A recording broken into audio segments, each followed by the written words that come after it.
Hello everyone, welcome to our channel Education Hotspot. So this is the next video in the series of Sociology Optional Paper 2 from Nitin Sangwan book. तो हम लोग एक standard book के through अपने subject को आगे लेके जा रहे हैं and I am not here to like detail में हर बुक का भी आपको कंपाइलेशन दे रही हूँ यहाँ पे. I am just covering the thing that is there in the book because sometime हमारे लिए बुक रीडिंग करना इज बिकम क्वाइट डिफिकल्ट. अगर एक सोर्स पूछा जाए जहाँ पे सब कुछ कंपाइल्ड वे में एक जगह पे मेंशन है, that is this book, that is Nitin Sangwan book. बाकी रेस्ट आपको पढ़ना तो काफी कुछ पड़ता है. देखिए हेरालॉम्बस इज अ बल्की बुक जिसके कुछ चैप्टर इंपॉर्टेंट है. Ritzer is a book for that you can refer to cover the thinkers in more detail manner. Indian society की बुक है. तो बहुत सारी बुक हैं. I can not name all the books अभी यहाँ पे सारी. तो यहाँ पे बहुत कुछ है जो आपको कवर करना होता है. बट या दिस बुक में कंपाइल्ड मैनर में पूरा syllabus is there. So that's why I pick this book to cover all the things जो भी हम स्टार्ट टू एंड कवर करेंगे पेपर 2 के लिए. तो हम लोग जीएस गुरे की बात कर चुके थे अबाउट द कॉन्सेप्ट. हम लोग एम श्रीनिवास की कुछ टॉपिक पे बात कर चुके हैं.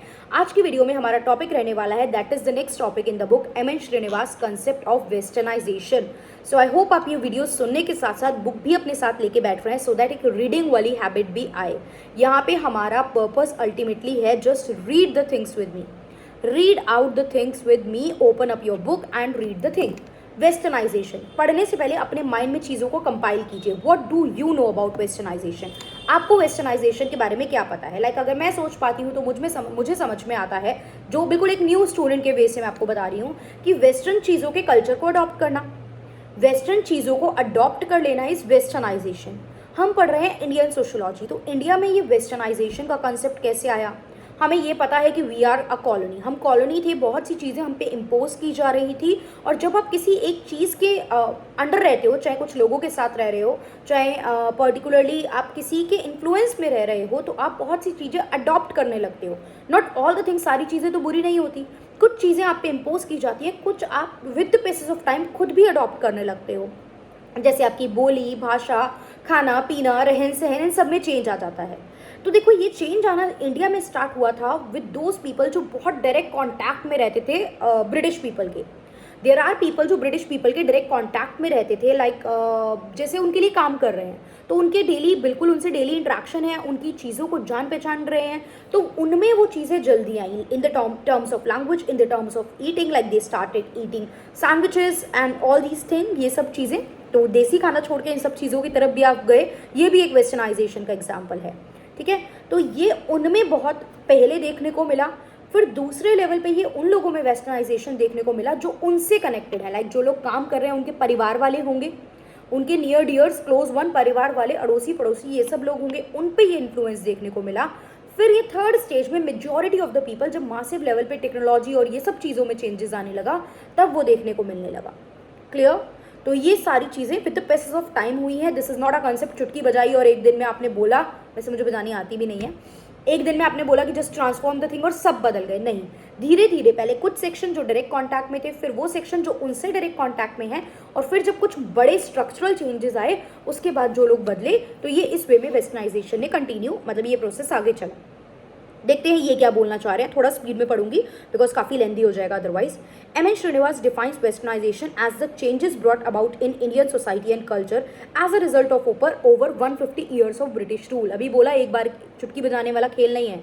150 साल के ब्रिटिश राज में जो भी चेंजेस आए उन्होंने उसको क्या कैटेगराइज किया? वेस्टर्नाइजेशन. क्लियर? इसमें काफ़ी चीज़ें अलग अलग लेवल पे थी. टेक्नोलॉजी में चेंज आ रहे थे, इंस्टीट्यूशन में चेंज आ रहे थे, आइडियोलॉजी में, वैल्यूज़ में, हर चीज़ में बदलाव आ रहा था, सोच विचारों में, हर चीज़ में बदलाव आ रहा था. संस्कृताइजेशन की तरह वेस्टर्नाइजेशन का मतलब भी है कल्चरल चेंज जो इंडिया में आ रहा था. जैसे संस्कृताइजेशन स्ट्रक्चर में बदलाव नहीं कर रहा था, ढांचे में बदलाव नहीं कर रहा था, उसी तरीके से वेस्टर्नाइजेशन भी कल्चरल लेवल पे चेंजेस इंट्रोड्यूस कर रहा था. हाउएवर जो योगेंद्र सिंह हैं, he contend that it also led to structural changes. ऐसा योगेंद्र सिंह ने बोला कि इससे बहुत सारे स्ट्रक्चरल चेंजेस भी आए हैं, क्योंकि बहुत सारी चीज़ें चेंजेस हुई, जैसे मिडिल क्लास का इमर्ज होना, ब्यूरोक्रेसी का इमर्ज होना, तो ये सब चीज़ें भी हुई हैं इस टाइम पे. तो योगेंद्र सिंह के अकॉर्डिंग स्ट्रक्चरल कल्चरल दोनों चीज़ें थी. एम एन श्रीनिवास फोकस कर रहे थे किस पे? कल्चरल चेंजेस पे. कितने टाइप का होता है, जो मैंने 3 टाइप आपको बताए। पहले वो लोग primary westernization, secondary and tertiary, जैसे सेक्टर है 3, प्राइमरी सेकेंडरी टर्शरी। प्राइमरी बिल्कुल first, secondary and then tertiary. तो primary include the emergence of westernize sub culture pattern through minority section of Indian, थोड़े लोगों से स्टार्ट हुआ जो who first came in contact with the western culture, जो western culture के पहले contact में आए। इसमें कौन कौन लोग थे? वो लोग जिन्होंने सिर्फ कॉग्निटिव पैटर्न नहीं अपनाया, बल्कि थिंकिंग स्टाइल में, लाइफ स्टाइल में चीज़ों को अपनाया और उसको आगे एक्सपेंड भी करा। Many of the early 19th century के जो रिफॉर्मर थे वो इसी काइंड के लोग थे, बिकॉज वो SC ST डिस्क्रिमिनेशन के अगेंस्ट लड़ रहे थे, जो इंडिया में थी, बाहर नहीं थी। वो वुमेन्स के राइट के लिए लड़ रहे थे, वुमेन्स की एजुकेशन के लिए लड़ रहे थे। तो जितनी भी इविल प्रैक्टिसेस एग्जिस्ट करती थी यहाँ इंडिया में, उसके लिए लड़ रहे थे। तो वो रिफॉर्मर जो 19th सेंचुरी के स्टार्टिंग में थे, ये वही लोग थे जो प्राइमरी वेस्टर्नाइजेशन का पार्ट आप इनको मान सकते हो, क्योंकि इन्होंने एजुकेशन ली, ब्रिटिश एजुकेशन ली, बाहर जाके भी पढ़ के आए, चीज़ों को समझा, तौर तरीकों को जाना, कल्चर को देखा, तो इन्हें समझ में आने लगा कि हमारे यहाँ क्या क्या गड़बड़ है, जो हमें चीज़ों को सही करना चाहिए। क्लियर? तो चीज़ें पे इम्पैक्ट पड़ रहा था, वे ऑफ थिंकिंग में आ रहा था। इनिशियली कुछ एलिट्स पीपल पे ही था, ये मैंने बताया, शुरुआत में सब लोगों में नहीं हो गया था, कुछ ही सिटी जैसे बॉम्बे, कलकत्ता, मद्रास में ज़्यादा देखने को मिल रहा था। वहीं आता है सेकेंडरी वेस्टर्नाइजेशन, वो process a section of population who came in direct contact with the primary beneficiaries of the westernisation.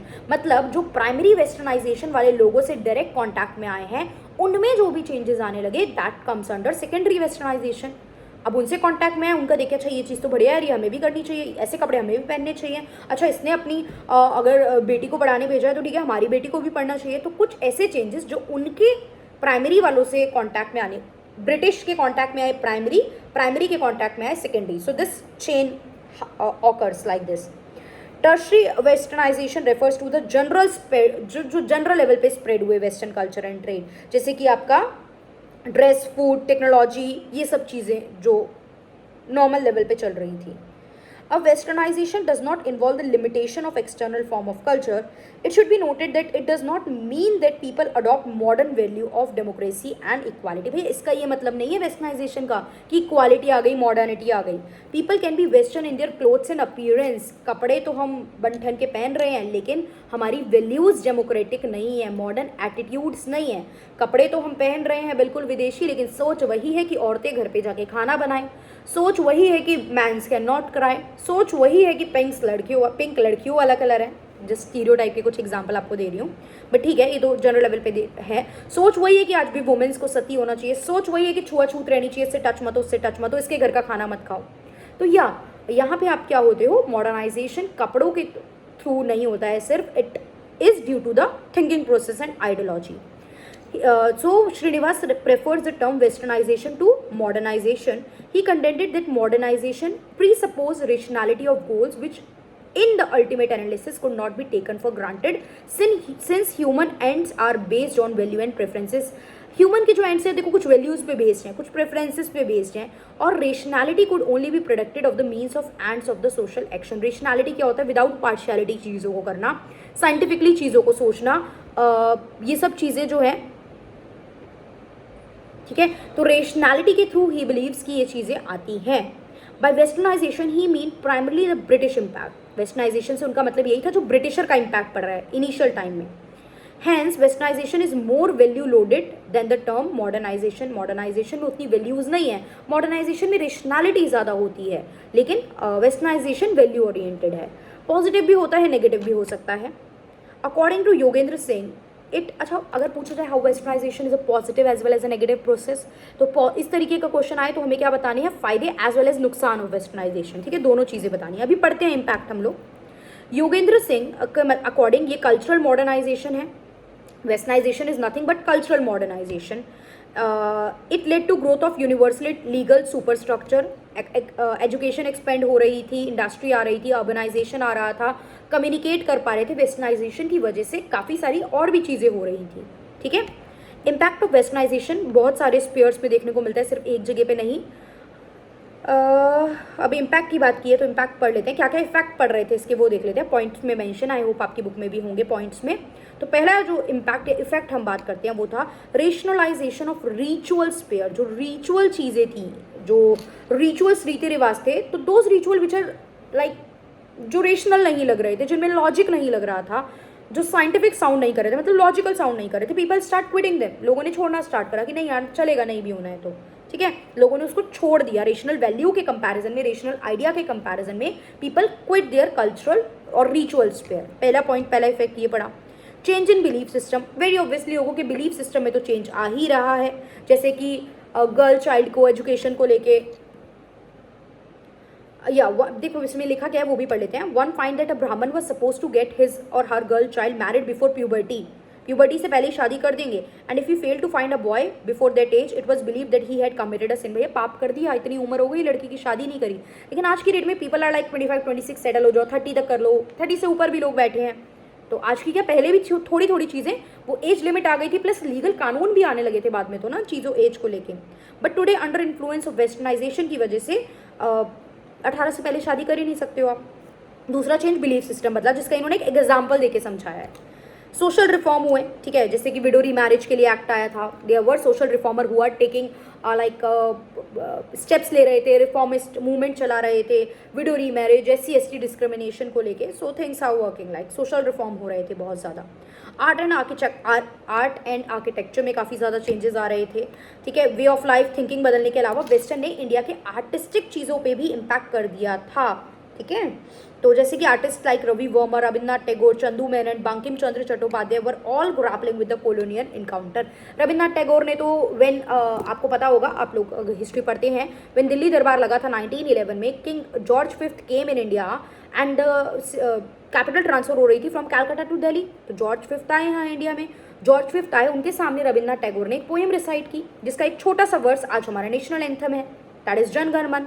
तो उनसे बहुत ज़्यादा हैप्पी हो गए रविन्द्रनाथ टैगोर को, उन्होंने टाइटल भी दिया था। He was happy with Rabindranath Tagore, जो भी उन्होंने उनको ऑनर करने के लिए पोइट्री बोली थी। तो बहुत सारे लोग थे जो काम कर रहे थे अलग अलग स्पेयर्स में। बंकिम चंद्र चट्टोपाध्याय, नेशनल जो आपका सॉन्ग है, ये उनके थ्रू कंपोज किया गया, जो उनकी बुक आनंद मठ में लिखा हुआ है। बंकिम चंद्र चट्टोपाध्याय की बुक थी आनंद मठ, एंड रविन्द्रनाथ टैगोर की बुक थी Gitanjali. And Rabindranath Tagore was the first Indian to get the Nobel prize. Rabindranath Tagore first Indian थे जिन्हें नोबेल प्राइज मिला था लिटरेचर में। कुछ फालतू के फैक्ट्स भी कवर हो गए। चलो, एजुकेशन सिस्टम में भी चेंज आ रहा था। गुरु शिष्य का जो ट्रेडिशन था वो वेस्टर्न एजुकेशन से बदलने लगा था।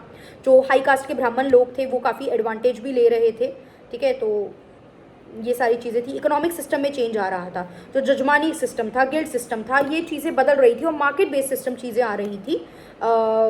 धीरे धीरे जो थी डोमेस्टिक एंटरप्राइज, कॉटेज इंडस्ट्री, इन पे भी असर पड़ रहा था चीज़ों का। कम्युनिकेशन सिस्टम स्ट्रांग हो गया था, लिटरेसी काफ़ी दूर दूर तक जा पा रही थी। लोग कास्ट हिरार्की के बेसिस पे जो लोग लो कास्ट में आ रहे थे आपके यहाँ, they are also going out, they are also like उनके लिए भी आसान था चीज़ों को समझना, यहाँ पे कम्युनिकेशन ईजी हो गई थी। तो राइज ऑफ नेशनलिज्म, नेशनलिज्म भी बढ़ा, बिकॉज आप कम्युनिकेट कर पा रहे हो, आप लोगों तक पहुंच पा रहे हो, तो रिफॉर्म आ रहे हैं, तो लोगों में एक फ्रीडम वाली जो फैक्टर था दैट ऑल्सो अराइज। वेस्टर्नाइजेशन के बारे में जा रहा तो समझ आया भैया ये लोग आज़ाद है तो हम क्यों नहीं हैं। तो बहुत सारी चीज़ें, मतलब डेमोक्रेसी के आइडियल्स आपके में आ गए, आप रिफॉर्म की बात कर रहे हो, तो नेशनलिज्म भी राइज हुआ। आपका क्या बदला, रिचुअल्स वेयर बदला, बिलीफ सिस्टम बदला, कम्युनिकेशन चैनल बदले, रिफॉर्म आया, आर्ट एंड आर्किटेक्चर में चेंज हुआ, एजुकेशन में चेंज हुआ, इकोनॉमी में चेंज हुआ, कम्युनिकेशन सिस्टम में चेंज हुआ, नेशनलिज्म बढ़ा, social mobility, communication and transfer आसान हो गया, तो people started moving from one place to another. पहली रेलवे लाइन कहाँ से कहाँ बिछाई गई थी, आप लोग ये मुझे बताएंगे, सो दैट मुझे भी पता चले कि वीडियो यहाँ तक कितने स्टूडेंट ने देखी है। तो कॉलोनियल रूल में बहुत सारी चीज़ें हो रही थी, तो रेलवे लाइन भी बिछाई गई थी, जो कहाँ से कहाँ तक थी और कब बिछाई गई, ये आप लोग मुझे बताएंगे। तो मोबिलिटी, पीपल मूव कर पा रहे थे, लोग मूव कर रहे हैं तो आइडियाज़ भी मूव कर रहे थे। Clear? In course of time westernisation help India to launch resistance and freedom movement. अब लोग रेजिस्ट करने लगे थे, दिस इज रॉन्ग। लोग आवाज़ उठाने लगे थे, जब अपनी कंट्री की गलत चीज़ों के लिए उठाएंगे तो जो आप गलत कर रहे हो उसके लिए भी उठाएंगे। और फ्रीडम मूवमेंट स्टार्ट हो गए थे ब्रिटिश के against. The very values that British use to exploit Indian were use to turn the tide of time against them. उन्हीं के ऊपर आ गई भैया अब सारी चीज़ें। आप पढ़ाओ हमें, दो एजुकेशन, कहो हमारी कंट्री में चेंज की बात लो, अब आपके ऊपर आएंगी चीज़ें। But critics argue that westernisation had many negative effect also. Positive effect के साथ साथ ये बोला गया कि वेस्टर्नाइजेशन के नेगेटिव इफेक्ट भी थे। अच्छा, बिना पढ़े अपने आप से आइडिया लगाओ भाई, हम अपनी कल्चरल रूट्स छोड़ते जा रहे हैं, हम दूसरी चीज़ों को अडॉप्ट करें तो एक फ्यूजन वाली चीज़ें आ रही है जिसमें उनका कल्चर प्रमोट हो रहा है। हमारे कल्चर की जो एक कोर वैल्यू थी, कोर स्ट्रेंथ थी, बिलीफ सिस्टम था, दैट इज लाइक पिछड़ता जा रहा है। बट ठीक है, हाँ, सारी चीज़ें अच्छी भी नहीं होती हैं, तो कुछ चीज़ें अच्छी लाइक हम अपने कल्चर में भी कुछ खराब चीज़ें थी जिसे बदलना ज़रूरी था. It led to process of cultural and cognitive colonialism. अच्छा, वैसे तो कॉलोनिज्म हट गया, लेकिन वो अच्छा आज भी बहुत से लोग, मतलब ठीक है काफ़ी लोगों के लिए तो नॉर्मल बात हो गई, आज भी बहुत से लोग ब्रिटिशर को देख के दे वर लाइक अरे वाह अंग्रेज, अरे वाह अंग्रेज आए हैं, चलो सेल्फी ले लें, चलो फोटो ले लें. What is this kind of behaviour? They are the normal people like we are. When you go outside the matlab out, when you go in some other country, people came to you and say that you are India, let's take a selfie. So they are some मतलब they are also part of a country, they are not superior. like हो सकता है आपने अपनी life में बहुत कुछ अच्छा, बहुत कुछ स्ट्रगल किया है and that person did nothing in their life, और आप जाके उनके साथ सेल्फी लेने की बात कर रहे हो. यू आर फीलिंग प्राउड कि हम एक अंग्रेज के साथ सेल्फी ले रहे हैं. सो वाई, क्या अच्छा किया है उन्होंने आपके साथ, that's why you are going for this and that. ठीक है, नॉट मतलब सबके बारे में नहीं बोल रही, एक बहुत बेसिक सा एग्जाम्पल लिया है मैंने. ऐसी बहुत सी चीज़ें हैं. तो बोले जाते हैं कल्चरल आप कॉलोनिज्म में आ गए हो. तो cultural colonialism is a term, इसको अलग से लिख लो, एक अच्छी टर्म है ये. तो मॉडर्नाइजेशन को अगर हटा दें, ये वैल्यू लोडेड था, मैंने बताया मॉडर्नाइजेशन में स्ट्रक्चर भी था, ये वैल्यू लोडेड था, कल्चरल चीज़ें इसमें थी. कंटेम्प्रेरी टाइम में देखें तो इसका मतलब बदल गया है, इसके मायने बदल गए हैं. इसका मतलब है it is largely dealing it self colonial legacy से. अब इसका मतलब नहीं बचा है, इसका मतलब अब वेस्टर्न आइडियोलॉजी और कल्चर से आ गया है. वेस्टर्न आपका मतलब जनरल सेंस वाला जो टर्शरी वाला जो आपका था ना पार्ट, टर्शरी वेस्टर्नाइजेशन था, आज की डेट में ये ब्रॉडर सेंस में उसके वे पे वर्क कर रहा है. ठीक है, तो अब वेस्टर्नाइजेशन एंड संस्कृताइजेशन ये दोनों ट्विन कंसेप्ट है देखा जाए तो. अब इसमें कंपैरिजन भी करो और डिफरेंस भी निकालो. तो as a prelude to Sanskritization, Srinivas considered westernization as a prelude also to Sanskritization. He is of the view that Brahmins and people of other higher caste got into white collar job. What is white collar job? The people who perform high skilled works वो white collar job में जाते हैं. Blue collar जो labour वाला काम कर रहे हैं, पिंक कॉलर जो हॉस्पिटैलिटी सर्विस इनका काम कर रहे हैं. जनरली पिंक कॉलर्स उनके वुमेन से रिलेटेड आप वर्ड बोल देते हो, that is nursing, serving, house hold activities में काम करना, टीचिंग, मतलब टीचिंग तो चलो साइड रख दो, बाकी चीज़ें जो हॉस्पिटैलिटी से मेजरली रिलेटेड है, that is pink collar job.